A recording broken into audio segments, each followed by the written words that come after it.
नमस्कार। आज हम बात करेंगे प्राचीन भारत की एक बहुत ही दिलचस्प कहानी की। ये कहानी है कि कैसे एक राज्य मगध अपने सभी कंपेटिटर्स को पीछे छोड़कर पहला महान साम्राज्य बना। ये कहानी है महत्वाकांक्षा की, रणनीति की और एक ऐसे अपमान की जिसने इतिहास का रुख हमेशा हमेशा के लिए बदल दिया। तो चलिए देखते हैं कि इस कहानी में हम किन किन पड़ावों से गुजरने वाले हैं। हम शुरुआत करेंगे 16 महाजनपदों के दौर से। फिर जानेंगे कि आखिर मगध ही क्यों सबसे आगे निकला। इसके बाद हम देखेंगे हर्यंक, शिशुनाग और नंद राजवंशों का उदय और पतन, जो हमें कहानी के क्लाइमेक्स यानी चाणक्य की प्रतिज्ञा तक ले जाएगा। तो चलिए अपने पहले सेक्शन से शुरू करते हैं। मगध के एक साम्राज्य बनने से बहुत पहले भारतीय उपमहाद्वीप कई छोटे बड़े आपस में लड़ते हुए राज्यों का एक मैदान था। जरा सोचिए, वैदिक काल के बाद का भारत कैसा दिखता होगा।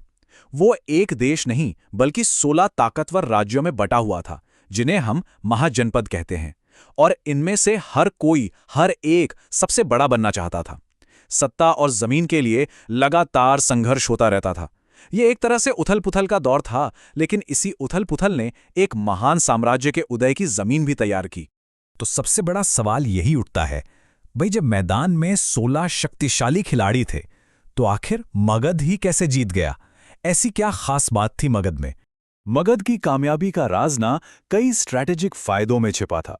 पहली बात, गंगा, सोन और गंडक नदियों के कारण यहाँ की जमीन बहुत उपजाऊ थी, जिससे एक बड़ी सेना का पेट भरना आसान था।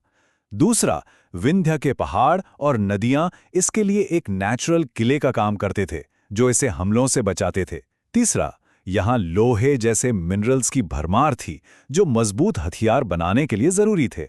इसके अलावा यहाँ के घने जंगलों से इमारती लकड़ी और सबसे जरूरी युद्ध के लिए हाथी मिलते थे, जो उस समय के टैंक हुआ करते थे। और आखिर में ये नदियां व्यापार का हाईवे थीं, जिनसे खूब पैसा आता था। इन सब ने मिलकर मगध को एक अजेय शक्ति बना दिया।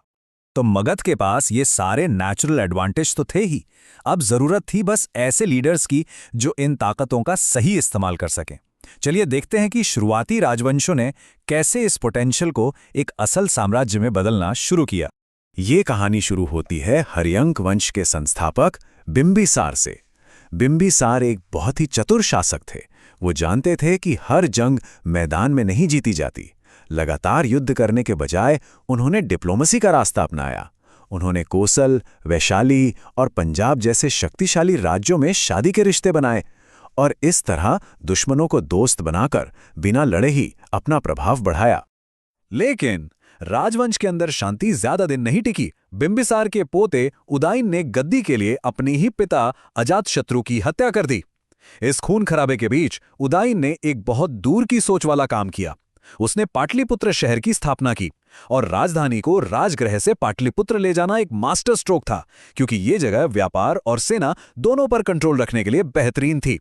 पर वंश के अंदर की लड़ाई खत्म नहीं हुई और आखिरी शासक नागदशक को उसी के सेनापति शिशुनाग ने मार डाला। अब सत्ता में आया शिशुनाग वंश। इसके राजा कालाशोक ने पाटलिपुत्र को ही स्थायी राजधानी बनाकर उस शहर की इंपॉर्टेंस को और पक्का कर दिया।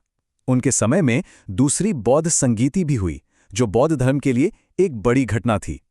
लेकिन सत्ता बदलने का यह सिलसिला अभी रुका नहीं था। शिशुनाग वंश का अंत तब हुआ जब एक बहुत ही महत्वाकांक्षी व्यक्ति महापद्मनंद ने आखिरी राजा की हत्या करके सिंहासन पर कब्जा कर लिया।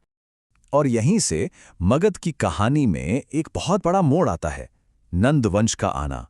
वो पल था जब मगध एक ताकतवर राज्य से भारत के पहले सच्चे साम्राज्य में बदल गया। एक नए और शायद ज्यादा बेरहम युग की शुरुआत हो चुकी थी। इस नए साम्राज्य के सेंटर में थे इसके फाउंडर महापद्मनंद। उन्हें अक्सर भारत का पहला एम्पायर बिल्डर भी कहा जाता है। उन्होंने सर्वक्षत्रांतक की उपाधि ली थी, जिसका मतलब था सभी क्षत्रियों का नाश करने वाला। वो खुद को एकराट भी कहते थे, मतलब इकलौता सम्राट। और उन्होंने कलिंग जैसे बड़े बड़े इलाकों को जीतकर अपनी बात को साबित भी किया। महापद्मनंद ने एक बहुत बड़ा साम्राज्य तो बनाया, लेकिन ये विरासत उनके बेटे धनानंद के हाथ में आई। धनानंद में अपने पिता जैसी महत्वाकांक्षा तो थी, लेकिन दूर की सोच नहीं थी। उसका घमंड और पैसे का लालच ही आखिरकार उसके पतन की वजह बना। और इसी समय इतिहास में दो बड़े तूफान एक साथ टकराने वाले थे। मगध के अंदर राजा धनानंद ने अपने दरबार में आचार्य चाणक्य नाम के एक महान विद्वान का अपमान किया, और ठीक उसी वक्त पश्चिम से एक बहुत बड़ा खतरा आ रहा था। सिकंदर की सेना भारत पर हमला कर रही थी। चाणक्य ने धनानंद को इसी बाहरी खतरे से सावधान करने की कोशिश की, लेकिन राजा ने अपने घमंड में चूर उनकी बात को अनसुना कर दिया, और ये एक बहुत बड़ी घातक भूल साबित हुई। धनानंद का चाणक्य को अपमानित करना सिर्फ एक व्यक्तिगत बेइज्जती नहीं थी, ये वो चिंगारी थी जिसने एक ऐसी क्रांति को जन्म दिया जो इतिहास की धारा को हमेशा के लिए बदलने वाली थी। भरी सभा में हुए इस अपमान के बाद चाणक्य ने एक जबरदस्त प्रतिज्ञा ली। मैं अपनी शिखा तब तक नहीं बांधूंगा जब तक मैं नंद वंश को मगध की जड़ों से उखाड़कर फेंक ना दूं। ये सिर्फ गुस्से में कहे गए शब्द नहीं थे, ये एक अटूट संकल्प था, उस साम्राज्य को मिटाने का संकल्प जिसने उन्हें नीचा दिखाया था। लेकिन चाणक्य का कमाल सिर्फ उनके गुस्से में नहीं था, उनकी असली ताकत थी उनकी स्ट्रैटेजी। वो जानते थे कि वो अकेले एक साम्राज्य को नहीं गिरा सकते। अपनी प्रतिज्ञा पूरी करने के लिए उन्होंने एक ऐसे काबिल इंसान की तलाश शुरू की जो इस क्रांति का चेहरा बन सके, और उनकी ये तलाश उन्हें एक नौजवान और होनहार युवक चंद्रगुप्त मौर्य तक ले गई। चाणक्य की रणनीति और चंद्रगुप्त का शौर्य, इन दोनों ने मिलकर जो नामुमकिन था उसे मुमकिन कर दिखाया।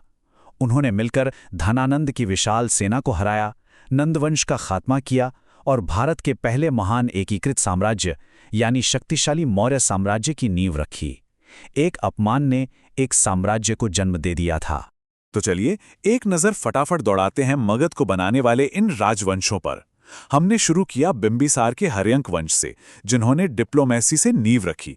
फिर आया शिशुनाग वंश, जिसने राजधानी बदली और बौद्ध धर्म के लिए जरूरी काम किए। और आखिर में नंद वंश, जिन्होंने मगध को एक असल साम्राज्य बनाया, लेकिन जिनका घमंड ही उन्हें ले डूबा। हर एक वंश ने मौर्य साम्राज्य के लिए रास्ता बनाने में एक अहम भूमिका निभाई। मगध की ये कहानी हमें एक बहुत गहरे सवाल पर लाकर छोड़ देती है। चाणक्य के मामले में एक अपमान से पैदा हुए एक इंसान के संकल्प ने पूरे इतिहास का नक्शा बदल दिया। यह हमें सोचने पर मजबूर करता है, क्या आज के ज़माने में भी किसी एक इंसान का पक्का इरादा इतना बड़ा बदलाव ला सकता है? सोचिएगा ज़रूर।